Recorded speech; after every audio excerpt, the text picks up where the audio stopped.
Fala pessoal, tudo bem com vocês? O Palmeiras quebra um tabu de 25 anos, joga bem, mantém a liderança e hoje ninguém mais questiona o melhor futebol do Brasil. De novo a gente tem que falar do Verdão. Então chega mais, eu sou o Chico Garcia, inscreva-se no canal e vamos juntos!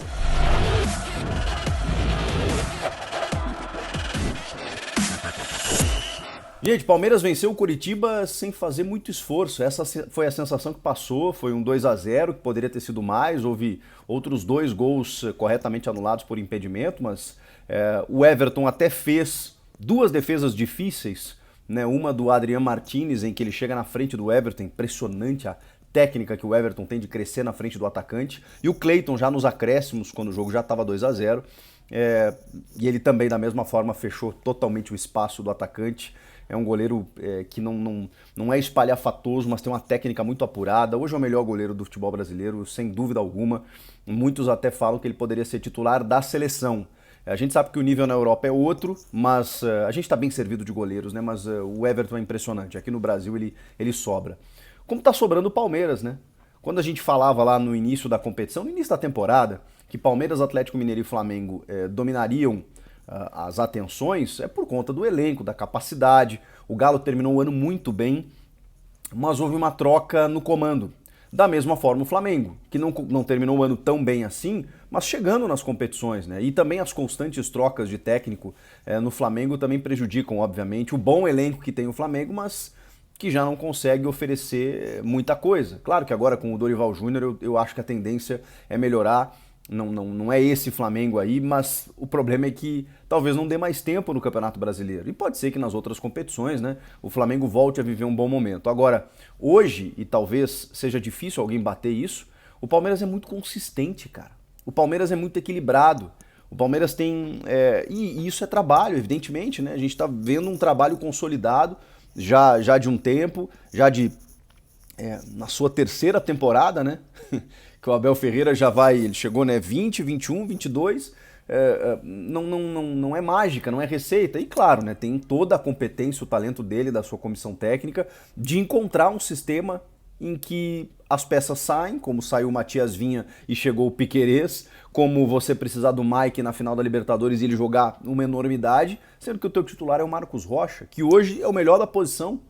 Acabou saindo no primeiro tempo sentindo, mas é impressionante a fase técnica que vive o Marcos Rocha. Quando a gente imagina que o ciclo dele vai terminar, o cara continua jogando uma barbaridade. Fora os homens de frente, né? Eu falei aqui recentemente do Dudu. O Dudu a gente parece que não fala quando ele não faz gol, dá uma assistência, mas o Dudu sempre joga bem. E foi premiado com um belíssimo gol lá abrindo o placar em Curitiba. Depois o Rony. O Rony, cara. O Rony é esse cara que briga por cada bola como um prato de comida e por vezes é premiado. Vejam só, mais um gol dele. Sexto dele no Brasileiro, é o artilheiro isolado do time na competição. Para se ter uma ideia, é um cara que o Palmeiras tem contratado os centroavantes e quem resolve é o Rony. E agora o Abel Ferreira, na ausência do Veiga, como já tinha feito colocando o Scarpa no banco para manter o Veiga, colocou o Veron na ponta esquerda. Olha como joga bem o Veron na ponta esquerda. Olha como funciona a transição do Palmeiras. Assim foi aquele gol contra o Atlético Mineiro que classificou o time para a final da Libertadores, do Dudu, em que o Veron passa pelo Nathan Silva pela esquerda.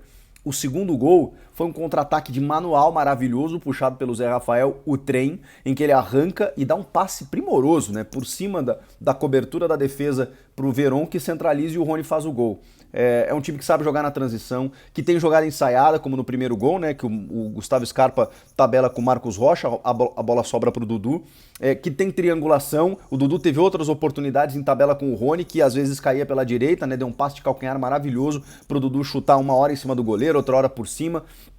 É um time que chega muito. E o Scarpa, na ausência do Veiga, que era o principal destaque do time, bateu no peito, assumiu a responsabilidade do meio armador e tá resolvendo a parada. Aí tem o Danilo, que é um volante extra classe, tem o Zé Rafael, que eu já falei aqui, que é um fenômeno, né, por tudo que ele faz, esse box to box, ele corre o campo inteiro, marca bem, chega bem à frente. 25 anos, o Palmeiras não ganhava do Coritiba no Couto Pereira, 25 anos, a última vez foi em 1997, gente, é muito tempo. O Coritiba não tinha perdido em casa ainda esse ano, perdeu. E de novo, sem o Palmeiras fazer força. O Palmeiras não se esforçou e venceu o jogo com extrema naturalidade. O torcedor do Palmeiras não deve ter nem sofrido, nem suado. E vencer um jogo fora de casa que é difícil, que muita gente não vai conseguir. retoma a liderança, tá só um pontinho na frente do Corinthians, mas os números do Palmeiras, eles impressionam. Eu não estou dizendo aqui que o Corinthians não possa superar o Palmeiras na próxima rodada, não possa brigar por essa liderança. Acho que o mérito do Corinthians é esse. É se tornar competitivo num campeonato que tem esse Palmeiras. Esse é o grande mérito do Corinthians, porque o Flamengo não está conseguindo, o Atlético Mineiro não está conseguindo, o São Paulo agora chegou, mas não jogou bem contra o América, e mesmo assim conseguiu a vitória, tá bem, tá se mantendo ali no topo, acho que é importante, mas em termos de desempenho e consistência, não há nada superior o que nós estamos vendo em relação ao Palmeiras, nada superior. Nada em relação a trabalho, em relação a equilíbrio de desempenho, a tranquilidade que o time tem para comandar suas ações. Isso significa que vai ganhar tudo, e esse é o título do vídeo aqui, se ele é favorito. Ele é favorito. O favorito não necessariamente ganha. A gente tem que explicar o que é favoritismo, né? Favoritismo é quando você aponta uma equipe que tem as melhores condições para conquistar. O futebol, ele nem sempre isso é uma regra, né? No futebol nem sempre isso é uma regra, porque como disse o Roger Machado, né? O futebol é um jogo de scores muito baixos, né? Então o inferior acaba podendo bater o superior. Isso acontece. E especialmente no mata-mata. Agora, no brasileiro, normalmente o melhor ganha. Porque é um campeonato de fôlego e extensão. Eu sei que a gente tem particularidades, que são as outras competições e o calendário. Isso provavelmente possa dificultar. Mas eu ainda assim, com isso, vejo o Palmeiras com mais chances. Exatamente por esse equilíbrio que você tem da base chegando e não sentindo, de jogadores reservas entrando, substituindo os titulares e não diminuindo o nível técnico. Isso eu não vejo em outras equipes. Por isso que no brasileiro o Palmeiras é favorito. É nas outras também? Também dá pra dizer que entre os brasileiros ele também é favorito a Libertadores e a Copa do Brasil. Só que é mais difícil exatamente pelo mata-mata. As coisas se equilibram muito. O Palmeiras já tem o São Paulo pela frente na Copa do Brasil, e por mais que a gente hoje aponte o Palmeiras bem à frente do São Paulo, e eles tiveram um embate recente no Paulista, a gente viu o que aconteceu, depois de uma derrota em que não deu pra explicar o que aconteceu, com aquele atropelo do São Paulo no Morumbi, a volta foi o que vocês viram. Um outro atropelo maior ainda, que poderia ter sido muito mais do que o 4-0. Então, quando você coloca os dois frente a frente, as coisas se equivalem. Realmente, isso pode acontecer. O São Paulo daqui a pouco pode fazer um 3-0 e que o Palmeiras não consiga reverter no jogo seguinte. Pode acontecer como aconteceu. Então é óbvio que pode acontecer. E o mata-mata ele permite isso. Então a gente coloca favoritismo, coloca possibilidades, mas eu acho que ali é mais difícil de você se sustentar. Eu sempre falo que o time que é bom, qualificado, ele normalmente ganha pontos corridos, mas ele também tem que ser bom no mata-mata, porque aí entra o emocional, o psicológico, a estratégia. Só que nisso o Abel Ferreira consegue ser ainda melhor. Então é óbvio que a gente aponta favoritismo também para o Palmeiras nessas competições. Agora, no brasileiro, eu tinha dúvidas. Eu tinha dúvidas exatamente por isso, porque é um campeonato que tá muito equilibrado.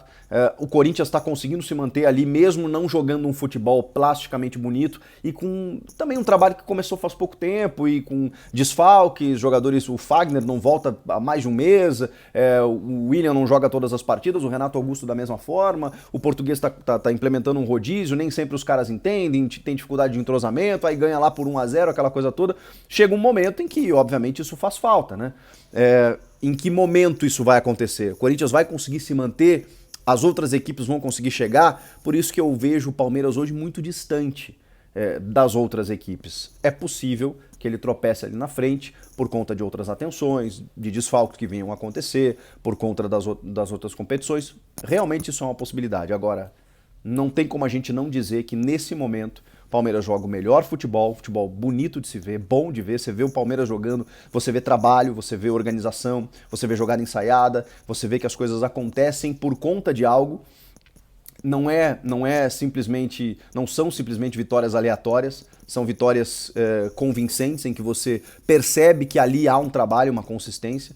Então, é por isso que a gente aponta hoje o Palmeiras como favorito a todas as competições, inclusive no Campeonato Brasileiro. Melhor ataque, melhor defesa, não sofre um gol há 6 jogos. Porque ainda tem um goleiro absurdo que é o Everton, tem uma defesa que se firma, seja com o Luan e o Murilo, e ainda tem o Gustavo Gomes. Então assim, cara, é difícil a gente enxergar uma equipe que não seja o Palmeiras para vencer também o Campeonato Brasileiro. Eu sei que falta muito campeonato, o Abel sabe disso, os jogadores sabem disso, todo mundo sabe disso, mas a gente tem que analisar o contexto, né? Tem que analisar o todo. Eu sei que alguns reforços podem chegar para as outras equipes agora com a janela, vão se reforçar, o Inter também está surpreendendo, né, com o Mano Menezes, tem uma invencibilidade boa, tá subindo na tabela. Será que vai ter fôlego? Será que terão fôlego essas equipes para superar o Palmeiras? Eu acho muito difícil. O Palmeiras caminha passos largos para ganhar muita coisa esse ano. E o Brasileiro é um título que o Abel Ferreira ainda não tem. Ainda. Comenta aqui, inscreva-se no canal. Volto na próxima. Tchau!